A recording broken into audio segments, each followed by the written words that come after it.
안녕하세요. 사랑하는 성도 여러분, 반갑습니다. 은혜의 주님이 우리와 함께 하십니다. 우리와 함께 하시는 주님을 찬양합니다. 우리 기도합시다. 하나님 감사합니다.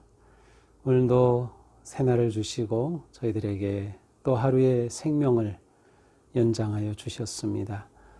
오늘 하루 저희들이 주님의 뜻을 생각하고 정말 주님의 뜻에 순종하는 하루가 되게 하여 주시옵소서.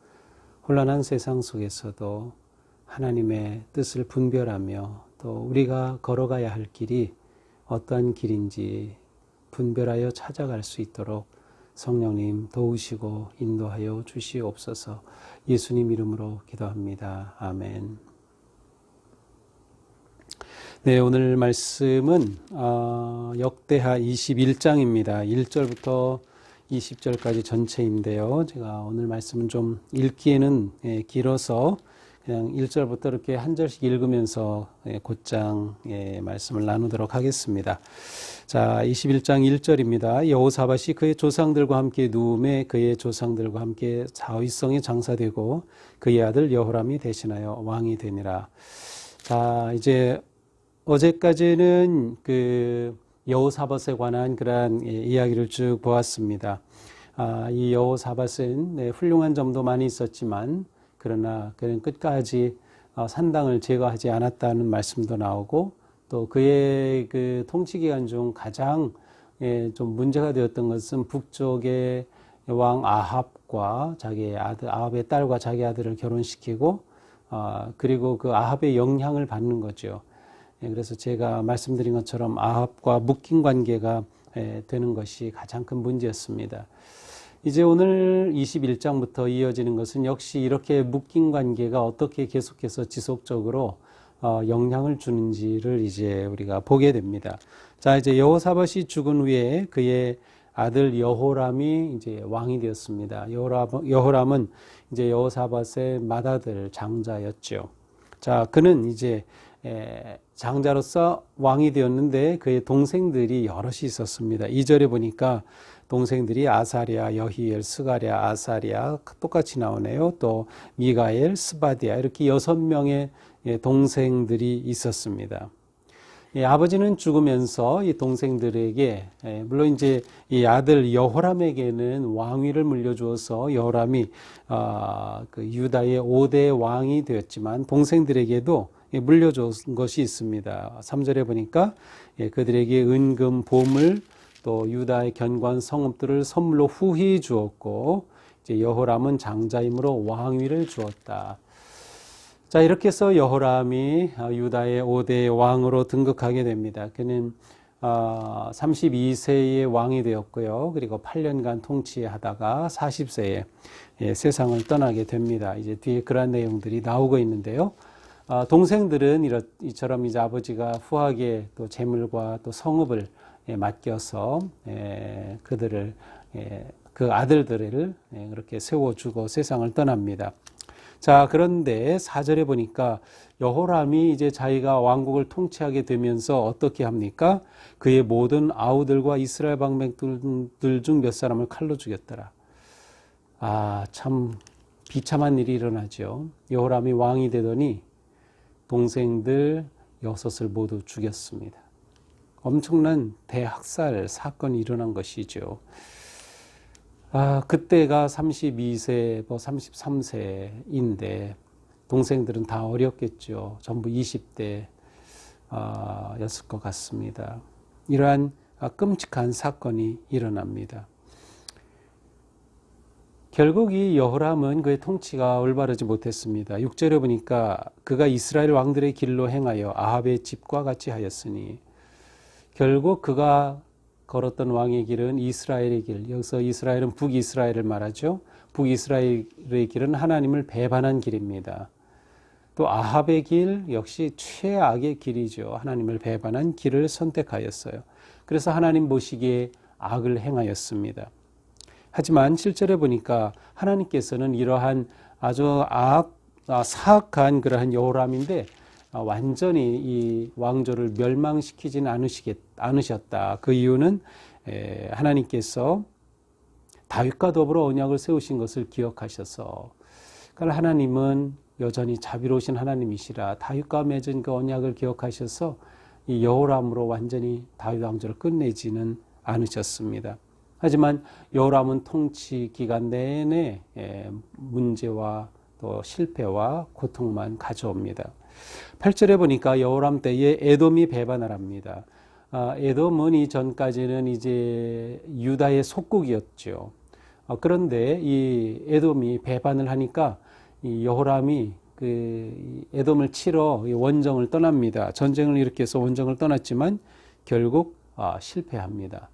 이렇게 하여서 이제 에돔은 다시금 유다로부터 완전히 독립된 그러한 나라가 되어버립니다. 국력이 아주 약화되는 거죠. 이웃 나라에 대한 영향력이 완전히 약화되는 것입니다. 10절에는 이뿐만이 아닙니다. 림나도 배반하였다. 이 림나는 원래 유다 지파의 땅으로 주어진 곳입니다. 유다 지파의 땅으로 여호수아기에도 나오는데요. 그런데 이 림나가 또 배반하여서 여호람의 집에서 벗어났습니다. 결국 이 림나 지역을 잃어버린 거죠. 국토가 축소되고 있습니다. 이것이 이제 여호람 때 일어난 일입니다. 사실 이거보다 더 심각한 문제는 무엇인가? 11절에 보니까 여러 산당을 세웠어요. 또 음행을 하였고 더 나아가서 백성들을 미혹하였어요. 백성들을 미혹하였다는 것은 백성들을 그릇된 길로 이끌었다. 그릇된 길로 이끌어 실족케 하였다는 것입니다. 상황이 이렇게 되자 어떤 일이 일어나는가 하면 12절에 보니까 선지자 엘리야가 여호람에게 글을 보내요. 이 엘리야는 북이스라엘에서 활동하던 그 선지자 있는데 그 기억하나요? 혹시 아합과 이세벨 때에 엘리야가 그 대적 400의 바알의 선지자들과 대적하였던 그 엄청난 사건의 주인공이죠. 바로 이 엘리야입니다. 엘리야가 여호람에게 경고의 글까지 보냈어요. 내가 여호사밧의 길, 아버지가 행했던 선한 길, 물론 나쁜 점도 있었지만, 그리고 아사의 길, 아사도 역시 선한 길, 나쁜 길이 있었는데 그 선한 길, 내 부모의 그 길을 따르지 않았다. 오히려 이스라엘의 왕들로 그 왕의 길을 선택하여서 음행하고 심지어 너보다 착한 아우들을 다 죽였다. 이 착한 아우라는 뜻은 이 아우들은 음행하지 않고 하나님에 대한 여호와 신앙을 지켰다고 하는 의미가 담겨져 있어요. 이렇게 하였으므로 14절에 보니까 하나님께서 내 아내들과 아들, 내 자녀들에게 또 내 재물에게 큰 재앙으로 치시겠다라고 경고를 합니다. 또 내가 창자에 중병이 들어 죽을 것이다. 이러한 엄청난 경고까지 합니다. 그리고 실제로 그 경고가 이루어지죠. 16절에 보니까 블레셋 사람들 또 구스에서 가까운 아라비아 사람들까지 이 여호람을 대적하여 치러 들어왔어요.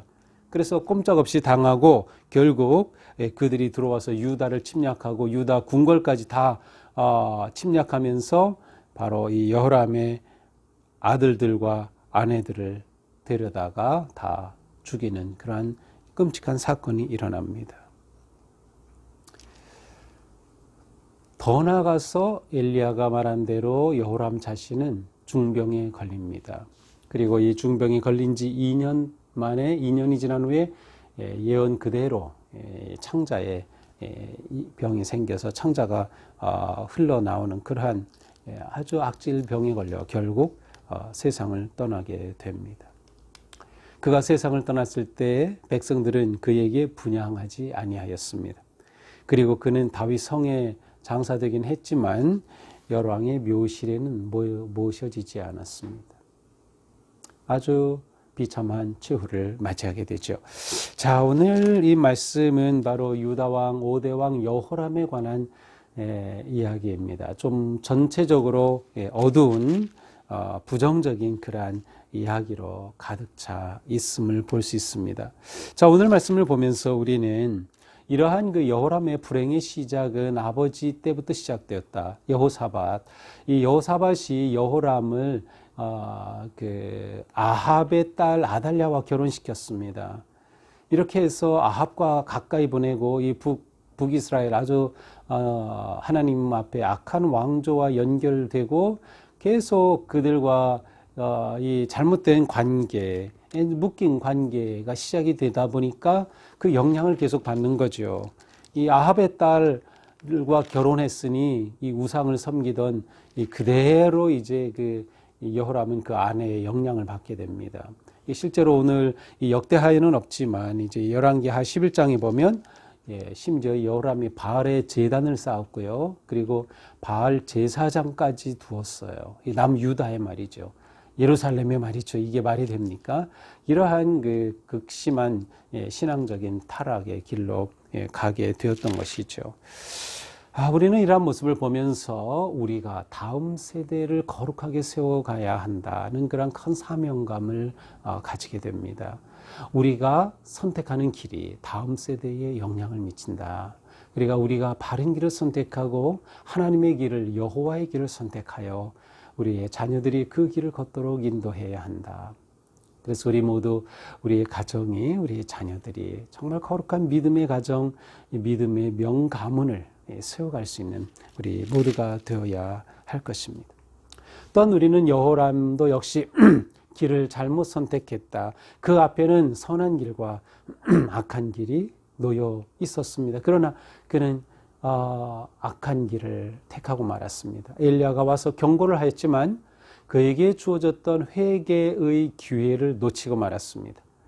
최소한 2년 이상의 긴 기간 동안 그는 회개의 기회를 놓치고 결국 비참한 최후를 맞이하게 되죠.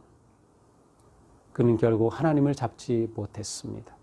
하나님을 잡으면 하나님이 잡아주실 터인데 하나님을 잡지 못하여 그 인생은 또 왕으로서 또 그것이 유다에 미치는 아주 부끄럽고 부정적인 그러한 열매만 남긴 왕이 되고 말았습니다.